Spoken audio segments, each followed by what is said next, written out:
Vamos a continuar en esta mañana. Vamos a llamar al reverendo Héctor Martínez, quien estará con nosotros compartiendo también unas palabras sobre la misión como un modelo de expansión en la tierra. Así que recibamos con un aplauso al reverendo Martínez.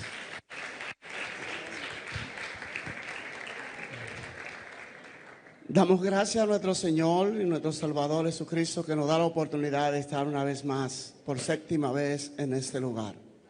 Quiero agradecer a Dios por darnos la fortaleza, ¿verdad?, de estar en esta séptima ocasión, celebrando este tiempo tan maravilloso y tan importante para la iglesia como es el tiempo de la Reforma. 505 años parecen poco, son muchos. Y gracias a Dios que mientras estamos siendo colonizados, en el centro de Europa estaba viendo un gran movimiento que en la posterior pues nos traería bendición a nosotros. Quiero agradecer a mi familia, a mi esposa, a mis hijas, que han sido las que siempre han soportado el trajín del día. Al obispo, por su siempre disponibilidad, al superintendente Bolívar, que ha tomado esta responsabilidad como si fuera la de él. Y quiero agradecerle al Señor por él. Quiero que le demos un fuerte aplauso a él también. Y a cada uno de los superintendentes, a Waldo, que nos permitió estar con nosotros aquí. Quiero decirle que hablar de reforma, pues inevitablemente vamos a tener que converger en algunos de los puntos, porque la reforma es tan amplia, la reforma es tan diversa, es tan linda, pero tiene tanta arista, que no hay manera de hablar algo de la reforma que no toquemos los puntos. Así que me van a permitir en algunos momentos pues citar a algunos de mis compañeros que me precedieron. Hablando de la reforma como un modelo de transformación sociocultural, no es un solo tema, es una acción que queremos tomar nosotros como iglesia. En este momento donde tanta necesidad, donde nosotros estamos sintiendo el impacto de que se produzca esa reforma. De modo que la misión yo la traigo como un modelo de expansión. Cuando estamos hablando de reforma y planteamos el tema de la misión en la reforma, tenemos que ir obligatoriamente al texto que lo impulsa, donde hablan de dos palabras o de dos letras tan poderosas, que es la razón del ser de la iglesia aquí en esta tierra, cuando Mateo escribe acerca de ir y predicar el evangelio. Esa palabra ir no es un favor que está pidiendo el Señor, no es un requisito para ser parte de la iglesia, es la razón fundamental de la iglesia. La razón fundamental de la iglesia es la proclamación del evangelio. No tiene otra misión. Hablar de misión, podemos hablar de muchas misiones, podemos decir de hay muchas misiones dentro de la iglesia, pero la iglesia solo tiene una misión, y es la misión de predicar la palabra del Señor. Cuando planteamos eso dentro del contexto de la reforma como un movimiento espiritual que surge en el centro de Europa, ya mis compañeros hablaron específicamente en Alemania el 31 de octubre de 1517. 505 años hacen de eso. Lo hizo un hombre con una convicción clara de a dónde él quería llegar y dónde él estaba. Yo creo que es la misma convicción que nos lleva a nosotros hoy día a proclamar eso en este tiempo. Fue un movimiento que yo lo llamo un movimiento de libertad. La reforma es un movimiento de libertad. Recuerden, decía muy magistralmente, comentó el pastor Waldo sobre los primeros 5, 6, 7 siglos de historia, que si bien es verdad que pudimos disfrutar del primer siglo de los apóstoles, el segundo de los padres de la iglesia, y el tercero de la bonanza que prometía el reinado del emperador en aquel tiempo, ciertamente luego la iglesia fue caída en declive, en declive. Mientras nosotros tenemos, que es un axioma que pasa en todo, mientras el hombre se levanta, la iglesia descae. Siempre debe de ser lo contrario, que Dios sea levantado para que entonces la iglesia sea en su crecimiento. De modo que cuando hablamos de este movimiento como de libertad, y quiero volver a subrayar esas frases que fueron enarboladas a raíz de la reforma. Cuando hablamos de la sola gracia, estamos liberando, o la reforma libera al hombre de las compras de indulgencias, de los rituales propios del oscurantismo de toda la Edad Media.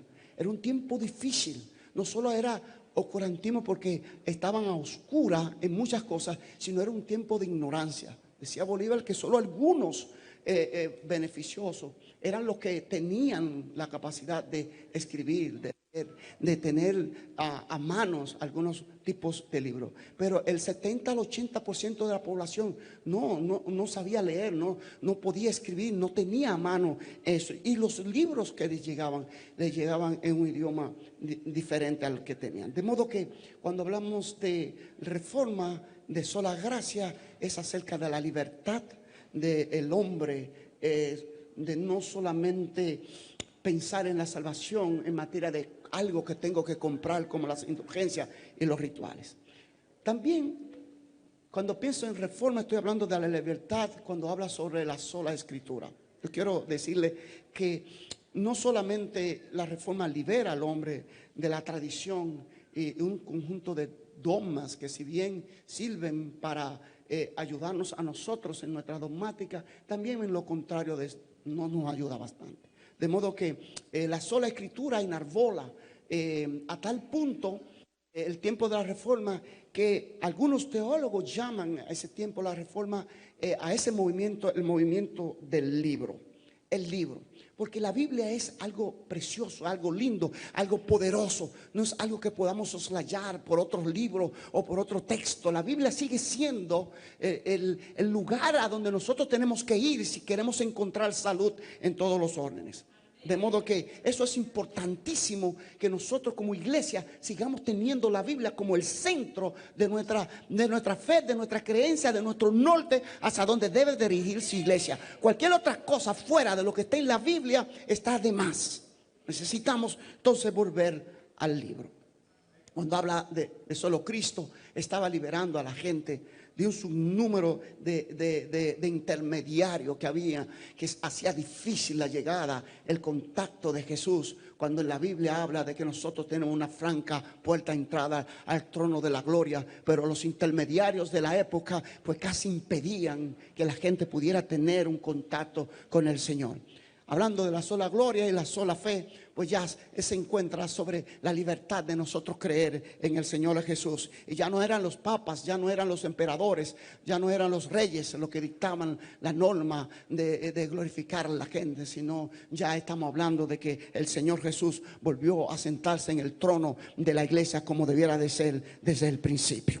Y eso nos trae a nosotros bendición y es parte de la reforma. De modo que hablando de este movimiento de la revolución, sobre la revolución del libro. Y debo de decir que fue tan poderoso esto que se dio automáticamente. Lutero comenzó algo que él no sabía cómo iba a terminar.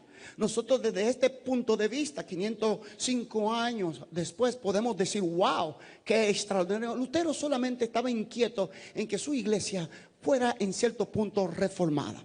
De modo que cuando el libro que tenían a mano, que gracias a Dios la reforma da al traste o confluye con la invención de la imprenta, y eso catapultó obviamente los conceptos y las ideas que tenían los reformadores.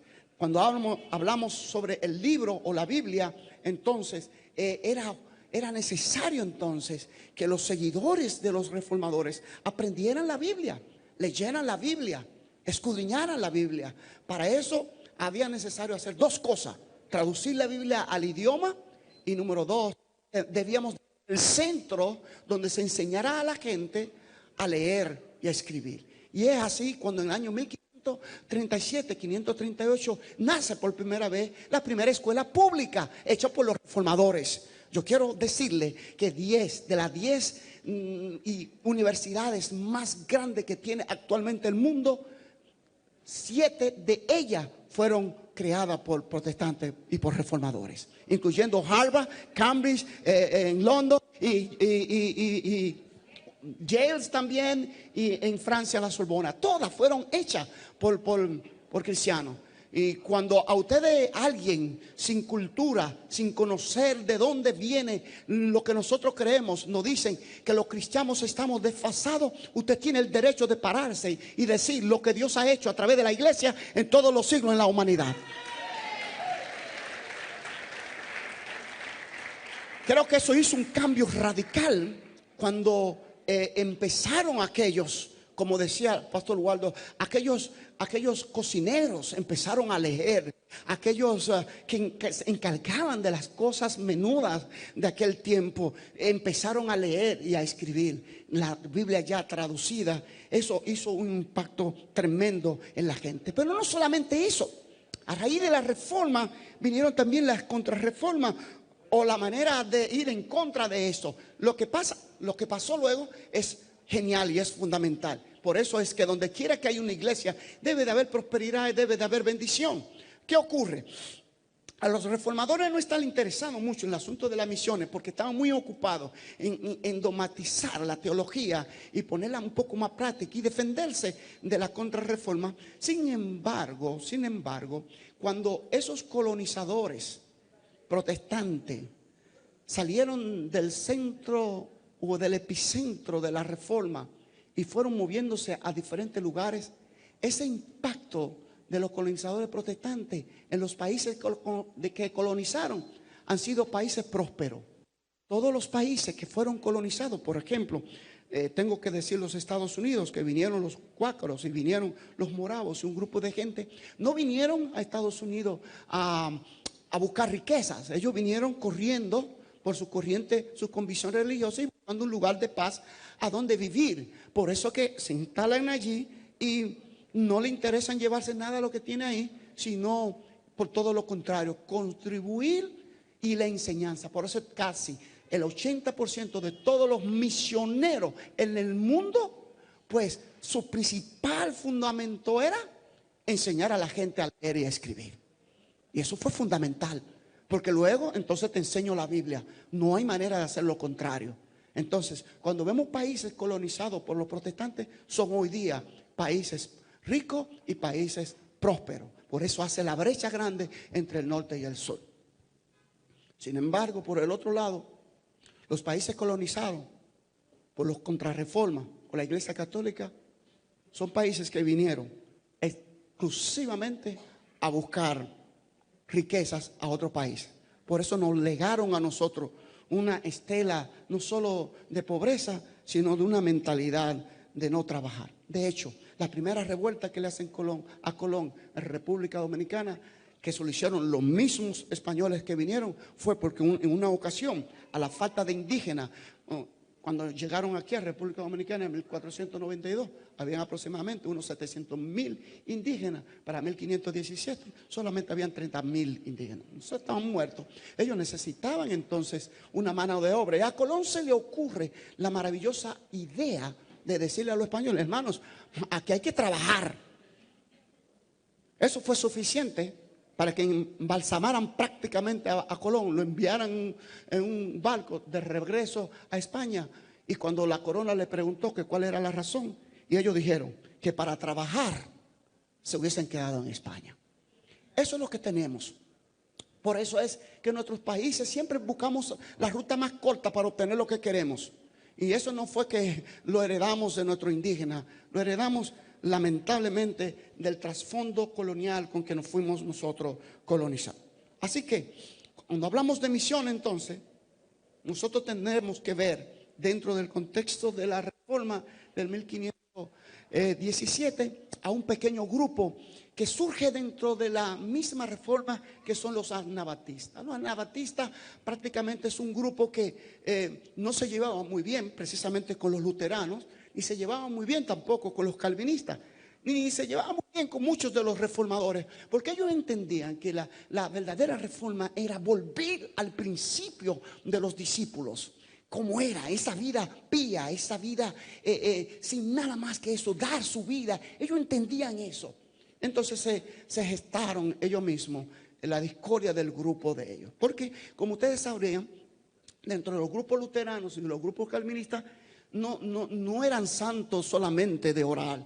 Calvino era de los hombres que se montaba en un caballo con una espada y le llevaba la cabeza al que no estaba a favor de lo que él proclamaba. De modo que era un poco complejo los principios de la reforma. Así que estos hombres, los anabatistas, dijeron, bueno, pues vamos a salir de aquí. Y salieron. Fueron ellos los que dicen que empezaron el proceso de las misiones, de llevar misión a otro país. Luego más tarde se le unieron los cuaqueros y se le unieron los moravos, de lo cual ya nosotros como iglesia tenemos ya el contacto de que en uno de esos grupos moravianos fue donde Juan Wesley encontró, así como Lutero, dando su viaje a Roma, se encontró con una verdad, viendo la palabra de Dios. Juan Wesley se encontró en medio de un mar, viendo a esta gente que no le temía a la muerte, el barco a punto de zozobrar, y ellos cantando. Wesley dijo, esta gente tiene algo que probablemente yo no tengo. De modo que allí se cree que Wesley entonces pudo afianzar todo lo que él creía. Amén. Así que si hablamos entonces, de acuerdo a lo que dice el libro de Mateo, de esas dos palabras poderosas, que es id y de, id, que no es un permiso, sino es un mandato. Yo quiero decirle que si id significa salir hacia afuera, valga la redundancia, es salir, llevar el evangelio hacia afuera. Y la palabra esclesía también significa un llamado hacia afuera. Entonces nosotros tenemos que repensar, y yo debo de decir entonces que si es ir por otro lo que define la misión, entonces yo debo de decir que el primer misionero fue el Señor Dios de los ejércitos. Él fue quien dejó su confort del reino de los cielos y vino a rescatar a Adán y Eva en su vergüenza en el jardín del Edén. Fue él que decidió bajar de allá de su confort y llamar a Abraham para que fuera a proclamar su verdad. Fue él que llamó a Moisés para sacarlo de la ignominia y de la confusión de identidad que se encontraba en aquel palacio, y lo sacó para guiar un pueblo. Fue él que le dijo a Jesús que viniera a rescatar la gente, a morir en la cruz del Calvario por nosotros. Fue él que luego envió al Espíritu Santo a guiar a la iglesia, y fue él que le dijo a la iglesia que tenía que salir hacia afuera. De modo que si hablamos entonces de misiones, debe de ser algo que nos incomode, no algo que nos ponga en un confort. Estoy de acuerdo, y estamos luchando por eso, por las iglesias adornadas con cojines, con aire acondicionado. Estoy de acuerdo con una buena programación eclesial. Estoy de acuerdo con un buen grupo de adoración. Estoy de acuerdo con prédicas excelentes. Estoy de acuerdo con eso. Pero si perdemos la visión de salir hacia afuera, entonces alguien va a hacer afuera lo que nosotros nos toca hacer.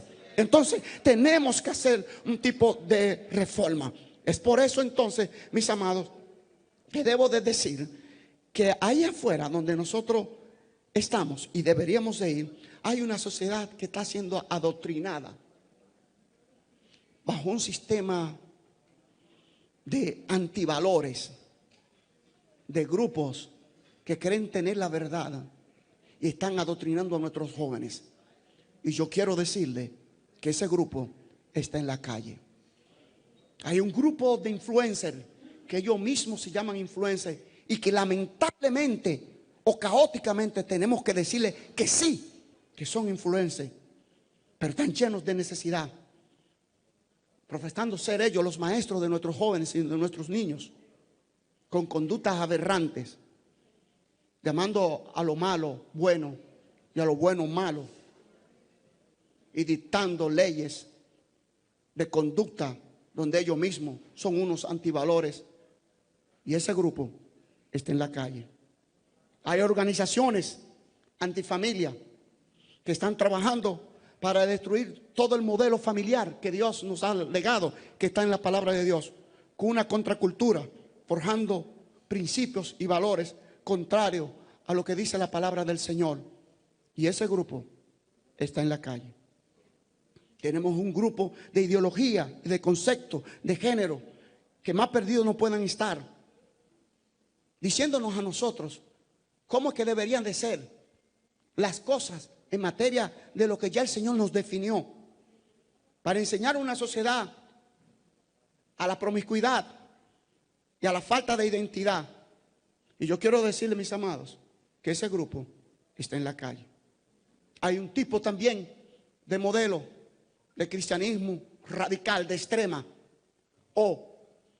Yo tengo un comportamiento de cómo debo de vestir y cómo debo de hacerlo, que dejaría en vergüenza la vestidura del profeta Juan el Bautista con su pelo de cabra. Y está también el otro extremo de un cristiano light, que se llaman a sí mismo que nada es nada. Y yo quiero decirle que esos dos extremos están en la calle. Entonces yo creo, mis amados, que si todos ellos están en la calle, nosotros no hacemos nada dentro de la iglesia.